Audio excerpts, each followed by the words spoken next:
Rob Johnson, obviously with the Flyers, VP of Business Development. We bet. Hi. Mark Leblang, who's with the Philadelphia Eagles, Studio Live Manager. And then Charlie Widdoes, who's with the Philadelphia 76ers, Director of Digital Content and Media. So Mark, I want to start kind of following up on your presentation this morning and the overview of the facility. Mm-hmm. Talk about in general, because it seems like this is a trend for all clubs, is sort of being much more closely aligned with the practice facility versus having everything based at the stadium. So talk about that transition, and do the players, do the coaches appreciate that, as opposed to saying, hey, run back to the stadium, and even though it's only 10 minutes away or 5 minutes away? I would say that the reason that teams are going to be investing in production capacity at their practice facilities simply is access. Just being able to be in close proximity to the daily activities like, certainly press conferences, but practices, and then anytime we want to make some kind of access request that requires using our public relations team as an intermediary, certainly just being able to say, go through that door and you'll be where you need to be, and then you'll be on your way 5 minutes later, makes a big difference to getting coaches and players to cooperate like we all want them to cooperate. I think everybody can sympathize that we sometimes aren't going to be their top priority.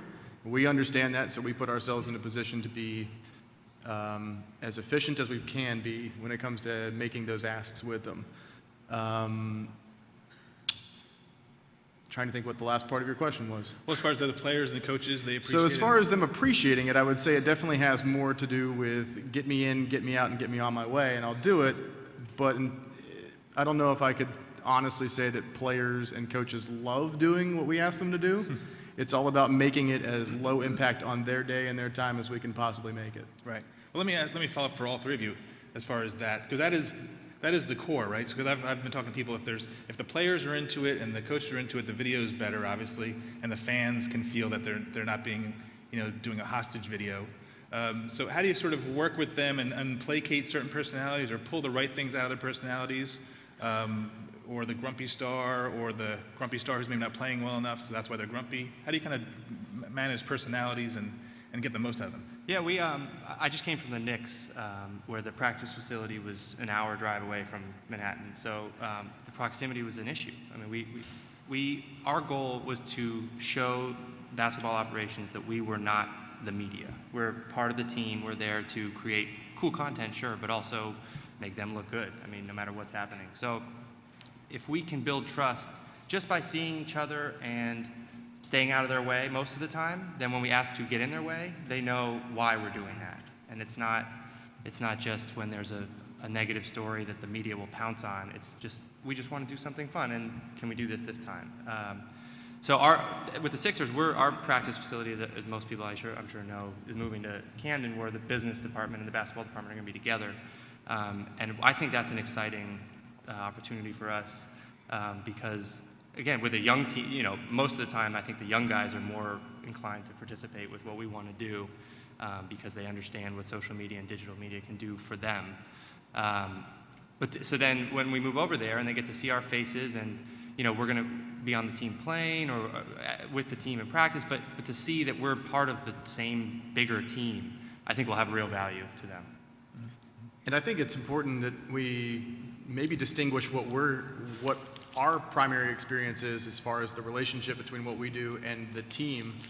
It's going to be different in a lot of cases with professional teams versus college teams, especially colleges that are smaller in their market and are really fighting for the kind of attention. My experience working in college is that especially smaller sports, coaches and players, they're certainly going to be enthusiastic about participating in what we can offer because it's an advantage to them that literally translates into increased success on the recruiting trail. So the more exposure they can get through their internal video department, the better relationship that department will have with the greater athletic department because the coaches are going to be out there fighting for additional resources for video production, social media, that type of thing. And that's really important, I think. So we come at it from one angle, whereas colleges, especially small colleges, are coming at it from a totally different angle. But it's about meeting in the middle and finding for all of us like the most efficient ways to do what we all want to do. And just a quick follow-up to your question about dealing with the stars or the head coach, and kind of with the theme of this year-round coverage model is we don't always need the stars. There's a roster full of guys whose stories can be told. So when I was with the Knicks, we didn't ask Carmelo to do everything all the time. We had plenty of other guys that the fans didn't know yet, but maybe fans love a guy who's diving on the floor as the 10th man on the roster as much as they might love the high-paid guy, and they're more willing to participate. We'll take that too. As you said, the more willing they are to participate, the better the content's going to be. Rob, what's been your perspective from that? And we've seen growth in each team has a way that they've embraced social media, video production, non-media content in a different way. And our general manager, Ron Hexler, the buck stops with him, and he has embraced it in a way, and he's grown in a way to help us showcase a team that's not just on the ice, that is very casual, that is somebody that people want to interact with. And we feel in turn that's helping build the brand, build ticket sales, which is important to us, and just grow the overall where the fans are. This bubble is people that know the Flyers are, then there's a bubble of just casual fans and a very small core of avids. And we need to keep people moving through that funnel. And across the organization, for us, we're lucky enough where they're helping us and giving us the right access to get there. Some organizations are growing at a different rate, but having access is king, and being able to get the trust of each of the teams from your own staff it takes a while to develop. Mm-hmm. Well, how do you get the buy-in, and let's go back to the colleges also. How do you get the buy-in from ownership to make the investment to give you the tools that you need to do this? I mean, even the GM can only argue for so much before someone's going to say, well, how much is this going to cost? And they're going to say, well, that's too expensive. So what do you all see as far as some of the trends in terms of equipment prices or technology making it easier and cheaper to do these things? And then how do you get the university to say, hey, you know what, you're right, we're going to invest in putting a little video facility at the practice facility versus just in a centralized location on campus? It's a great question. There's lots of different resources that have different costs, whether they're money or time or whatever that we're asking for. I mean, we are fortunate to have some really nice camera gear, so the stuff looks really good. And I think the way that everyone buys into that is we share it with all the departments. So we make ticket videos that look really cool. We make in-arena videos that look really cool. And then we had Ben Simmons in for a workout before the draft, and not only did we shoot it so we could post it on our website and on social, but this was ready to go out on draft night if we picked him to all those departments, and everyone was feeding off of it. And so then we show basketball operations trusted us to execute that. Everyone benefited from it. So now let's move forward and create more of that type of stuff. I've only been here for a month with the Sixers, but part of the reason I came here was because there was buy-in I sensed from all different departments that we really wanted to invest in creating that type of content. Mm-hmm. Yeah, and I think that it definitely starts with either ownership or management, depending on the structure of your particular organization.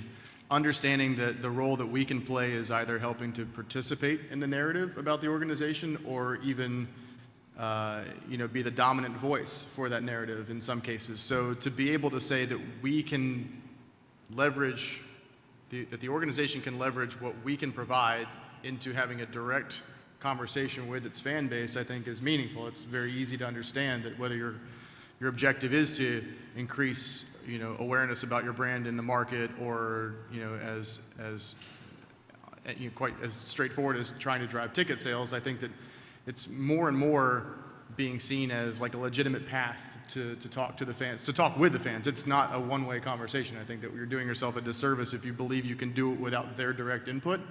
And so I think that as long as you're sensitive to, both the power of what you're doing and sensitive to the needs of the people you're doing it for, I think those are like sort of the twin prongs of what makes this so important, at least in terms of investing in it. Mm-hmm.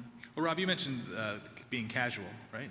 That was the word you used, I believe, as far as the team and the attitude and sort of, I guess, trying to convey that, right? And then if you look at an organization like the Knicks, or I'm also a Yankee fan, but they become so entwined with sort of the mythology of what they are that they sometimes lose sight of just being relaxed and being casual. Do you think fans are there hardcore fans? Do they want to? Can you guys help shift the perception of a franchise and the whole, making it less austere and more of just like a relaxed? Is that what fans want? And can you guys do that? And how can you again get buy-in from an owner who may say, no, we are the Yankees, we will always be this way, we will never change? So it takes a minute, and for buy-in for an organization, whether it's the cost associated, which From 10 years to now, the scale of what you can purchase, Adobe Creative Cloud is just a subscription now. We're able to get great cameras that we can share across departments. So the scale of it has helped make it happen.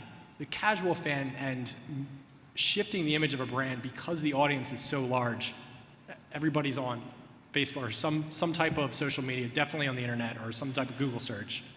But let's ask our goalie to see if we can go see his house and have him take a tour of the house. That will perform almost as well as a game-winning goal at some point. So how can we build the profile of the player, which they seem to like, certainly of the team and giving a perception of we're human beings too, and having an iconic brand, certainly there's a limit to that. But what type of casual content, particularly for the off-season, right now, not a lot of people are, even if you just know the Flyers, you're probably not going to care who our 6th-round draft pick, and not to take anything away from the great draft that we had. But we do have to engage with more people. This is our time to sell season tickets. This is time to prepare for the season. So using those casual videos, getting a lot of buy-in, making sure that we're trusted by our owners and our management, it's a lengthy process. And the people, just started a month ago, it will come, but as soon as you do a couple great things, you get that trust and you can build your team, and the engagement really pays off. You can look at the metrics, you get certainly press coverage, you'll get internet coverage, and a couple campaigns or a couple videos will start to go viral. And I think we had Philly Magazine pick up our athletic trainer, our equipment guy scared the rest of the team with a rubber snake in the Gatorade cooler. And it got 1 million views. But that type of casual content is fun. It was shared across most of Philadelphia traditional media, but it drew people in, and it was a fun thing to do. Yeah, I think the important part is knowing what your image is. And when we were at the Knicks, we were kind of like the Yankees, kind of like the Lakers in terms of considering ourselves a historic franchise. And that came with limited access. But then there were times when we would be armed with just an iPhone camera to take pictures. And it's, the Lakers don't give their guys much access either, but they have a photographer who takes only professional photos. They don't post anything that's not crisp and beautiful on their channels. And that's consistent, If we're winning 17 games and we're not putting out high quality stuff, like what are we really offering? I got lucky because at this point there's a lot of synergy with the basketball side and the business side here, where we know we're a young team, we know we're a building team, and we're allowed to have fun with the personalities on the team. Now, we want to have only quality. I mean, as the previous panel mentioned, we're going to be beaten to stuff by bloggers, reporters, sometimes like that. What they don't have that we have is access, resources, and we want to leverage those to create our little niche. We know we're not going to be able to compete on breaking news, or sometimes even be fastest with other things of a guy who just, all they need to do is get something out fast. We have, processes we need to go through. Mm-hmm. So knowing who we are, I think, is the biggest part. Well, that's interesting because you mentioned the breaking news. So yeah. I'm going to put on, at SVG we do a lot of news also. So, and when you're in the news business, you always hate getting scooped, right? So if I was in your organizations and you have your site and you're trying to get, maybe you aren't going up against the bloggers and ESPN, and so do you feel like you've gotten scooped by someone outside of your organization? And because that seems to be a big tension point for me as a fan, is the team websites, and then going into it and always saying, what's their angle? What are they really how are they trying to spin me as a fan and not being honest with me or forthright? So what do you see as that tension, the push and pull between being a news organization or wanting to get news and make news versus your role? And how do you come to grips with that? Free agency starts tonight at midnight. We're not going to have a thing about free agency other than a basic primer of what the key dates are on our website. We're not going to pretend we're in the same game as ESPN or whoever in this process. We're going to hope that our basketball ops team and our PR team is going to work together to have a plan when we are allowed to release stuff, and that it's going to be tight and it's going to be coordinated. So our graphics are all going to be on brand, and our welcome video is going to look really great. But that's going to be 7 days after people know we're signing a guy. And that's fine, because we're going to be in Summer League. I'm leaving tonight for Utah, and we're going to be in practice, and that's the story we're going to be telling over the next few days. So as to your question, we're not playing the same game. We don't even view that as a You don't get judged by that? No. Internally? No. We're still, as soon as we announce it officially, we're still going to get traction on that, because once the team announces it officially, there's still some cachet to doing that. But it's going to be out there before. And I think that generally applies to our strategy, is you're just not playing in the same sandbox as a lot of the external media is, and they're going to be able to say things, and they're certainly going to be able to offer commentary about our team that we're not at liberty, nor do we have any desire to participate in that commentary. However, when we talk about year-round engagement, it's about identifying the kind of tentpole events that the NFL season there is no off season for us. It's just playing season and non-playing season, and I think it's probably the same way across the major leagues, but it's about identifying those points in the non-playing season that we can say we have a distinct advantage as the internal video department or media department, whatever, to offer fans either access or enhanced exposure for these events that we think are important and why we feel like they're significant to the team that, again, come fall when the playing season begins again, they're going to want to know, well, I don't know who number 73 is on the roster, but throughout the offseason, we're doing our part to make sure that the fans stay educated about the state of the team, whether it's because of something happening at league meetings that changes how the game is being played, or obviously the combine and NFL draft that are heavily covered already, but not necessarily to the same extent that, like, the Eagles fan wants to know what the Eagles were doing at these events. And we're positioned to offer the kind of coverage that maybe not anybody else is interested or able to do. And I think that we do a pretty good job of taking advantage of those opportunities throughout the offseason when they arrive. Mm-hmm. So they do require, especially the draft, for a good example of the kind of resources that we commit to covering the draft the way we feel like it deserves to be covered, with the way the Eagles fans have told us they want it covered, is we begin in January getting assets prepared for draft coverage. And that's one weekend that we spend 4 months leading up to that weekend going to college all-star games to collect footage and sound from these prospects, and collecting B-roll, of course, licensing B-roll. It's not cheap, to do that.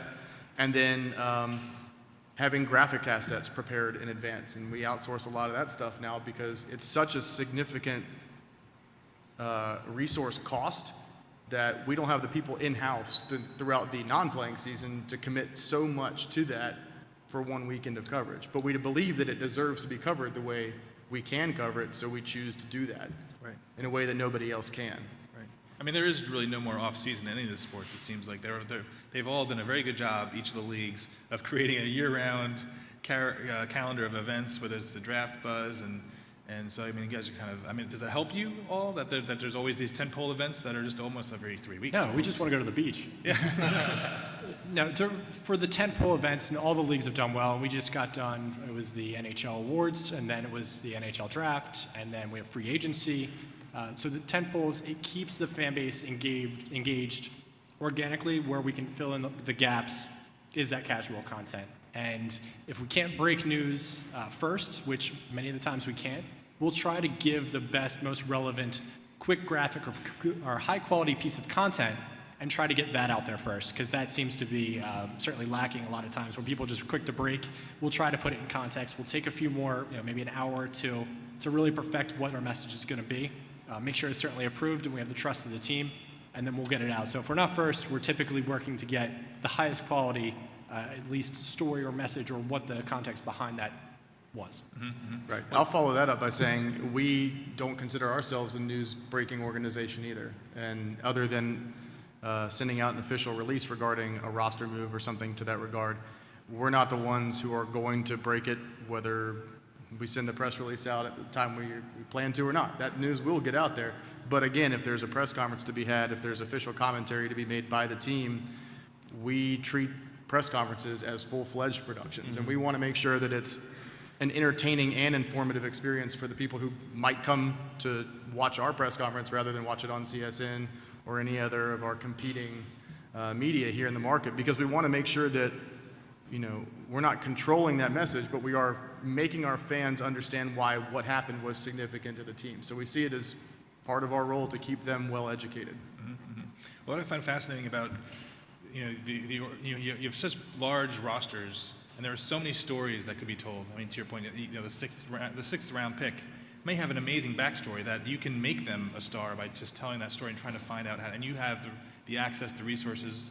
I don't know about the time anymore, but that's sort of what I look at the gift that you guys have is that's your goal, right? To sort of say, Jeremy Lin, guess what? You are going to become a whole phenomenon. Yeah, I mean, when we won 17, the Knicks won 17 games 2 years ago.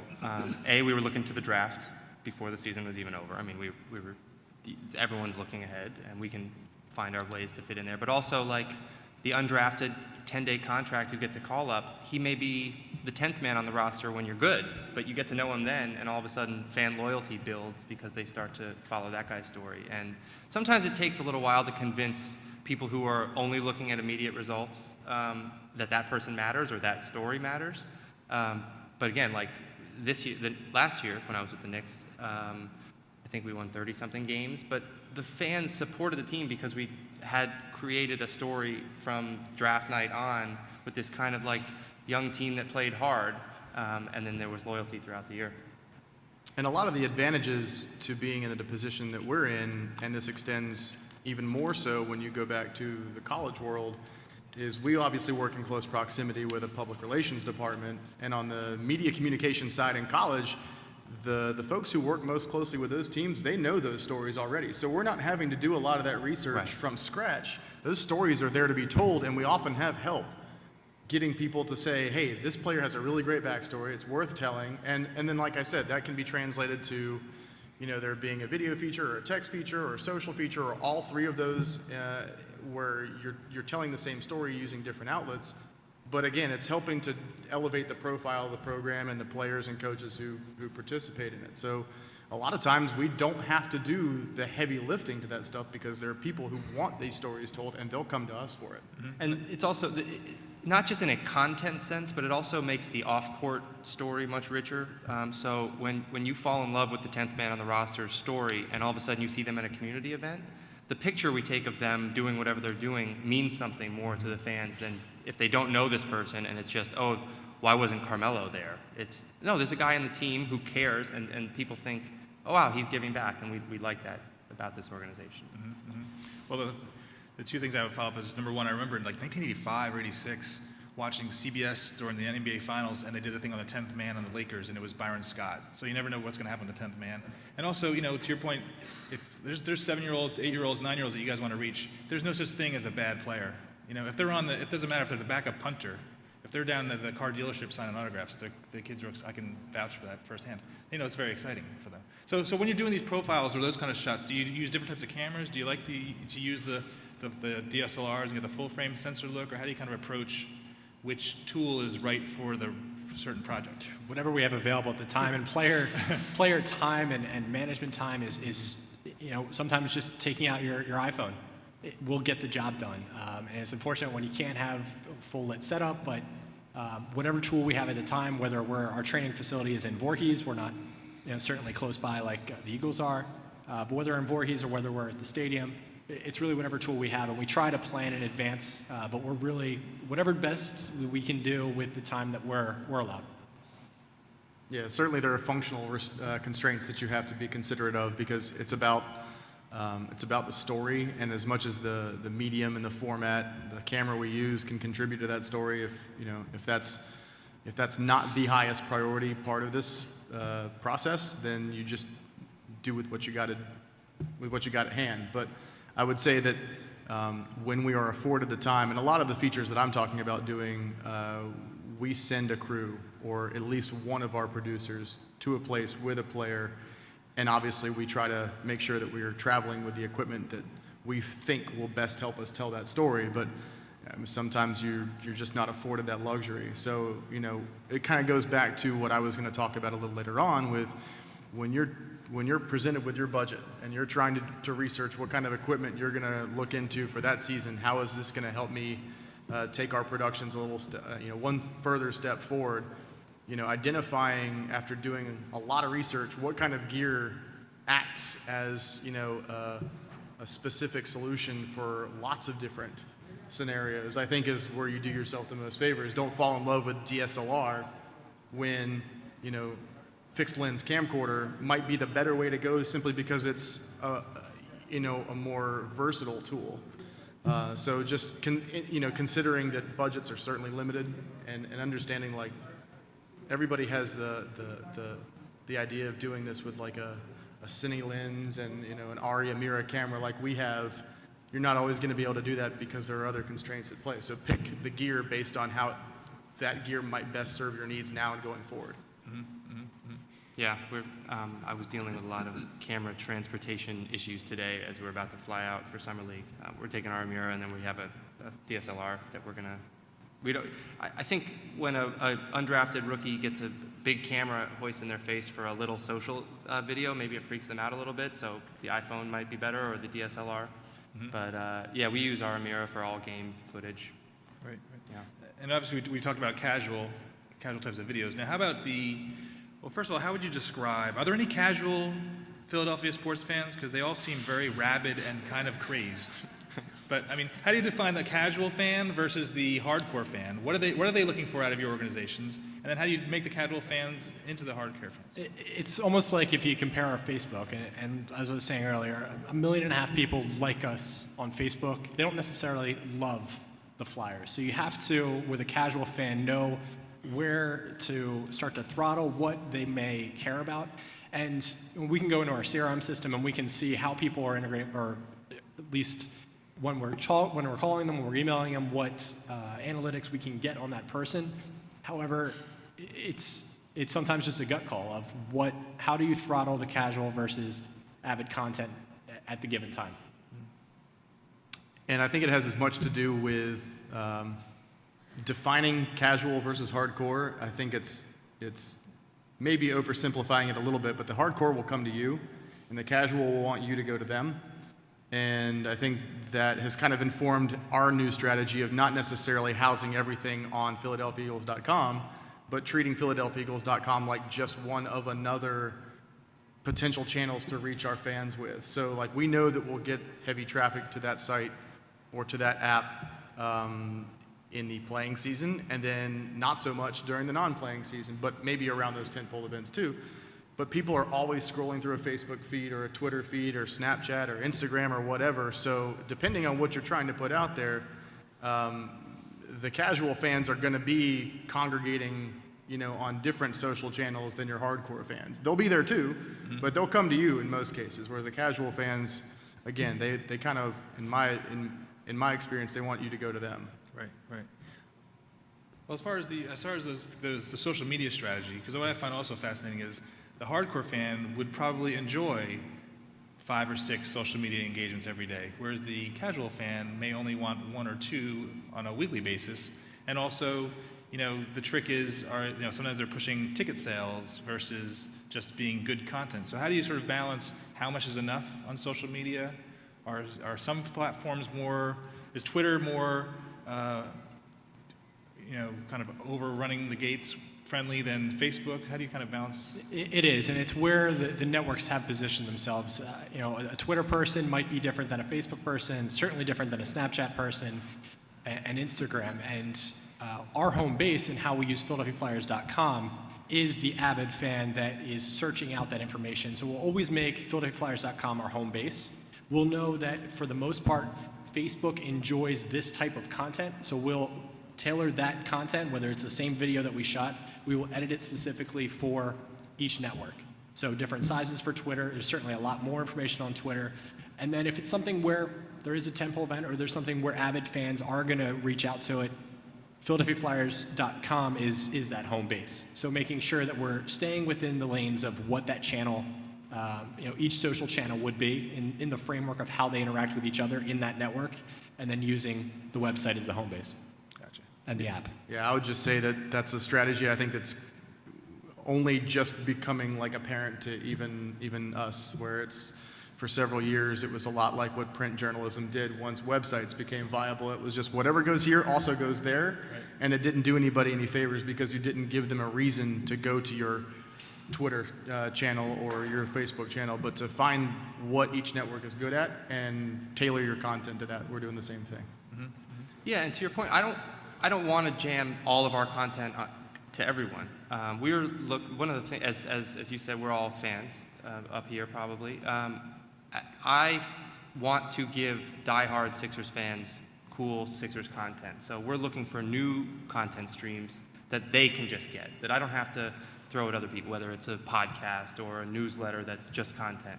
Now, will we use those eventually to sell sponsorship or tickets? Sure.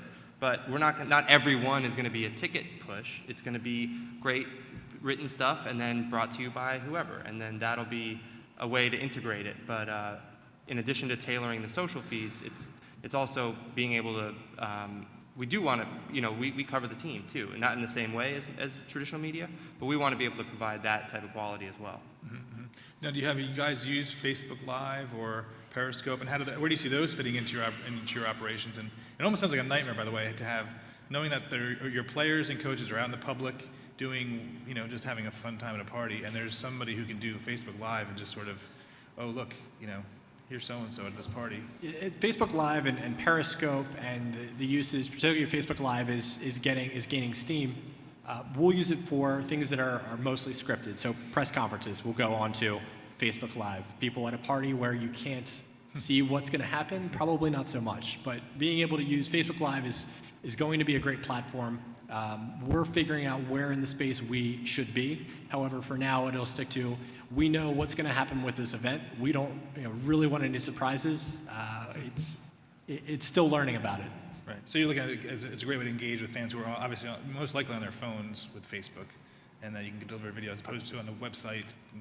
But if we're going to have a live stream, and for web traffic wise, and to keep people going down the funnel, it'll typically, and for today, it's if you want to learn more from whatever the channel, Facebook, Twitter, Instagram, click the link. That'll take you to the website, and then we can get you into where a live stream would be and where we can get better metrics on who the user is. But as far as Facebook Live and what they've been doing, and particularly suppressing branded content, we'll have to look and reevaluate over the next 6 months to see how we interact with that and how we need to change it. We've been generally prohibited from using Facebook Live because of the NFL and the relationship that it's, I will say to its credit, trying to establish with Facebook, but with the exception of being allowed to produce one event on Facebook Live on draft weekend, which we received notification that we'd be allowed to less than 24 hours before. Thanks. We chose to stream our press conference for Carson Wentz, his introductory press conference to Facebook Live. Fortunately, we were well positioned with our use of Live Stream Studio. Their software, and I know some others now, will support direct stream to Facebook Live. So it didn't have to be just the handheld iPhone experience. It really was a fully fledged, entertainment and informational platform. The numbers were enormous. Of course they were. We made it a fully public event so that everybody who either liked or didn't even know much about the Eagles Facebook page, they were able to access it. And without question, it was a successful test stream for us. I hope that we get the advantage, or we get to do it in the future. I understand the challenges when you do need to be concerned about measuring and metrics and trying to maintain a primacy for your properties, and obviously all that stuff has to be considered. But in terms of what something like Facebook Live can offer you, tons of strengths and some drawbacks, because they're still working out the functional side of Facebook Live. So don't just dive right into it and think that it's going to be that perfect solution, because there isn't yet. So that would be my only caution. Yeah, we streamed our draft pick introductory press conference on Facebook Live. And we weren't sure if we were going to be able to stream it at all, and we got notification less than 24 hours that we were going to be able to, and we thought, it might not be perfect, but we want to be involved, and we want to have a place where we can tell our fans to watch it. So, Right. yeah. Excellent. Great. Well, I think we're going to take a quick break. I want to thank you all for taking part. Thank you for your time.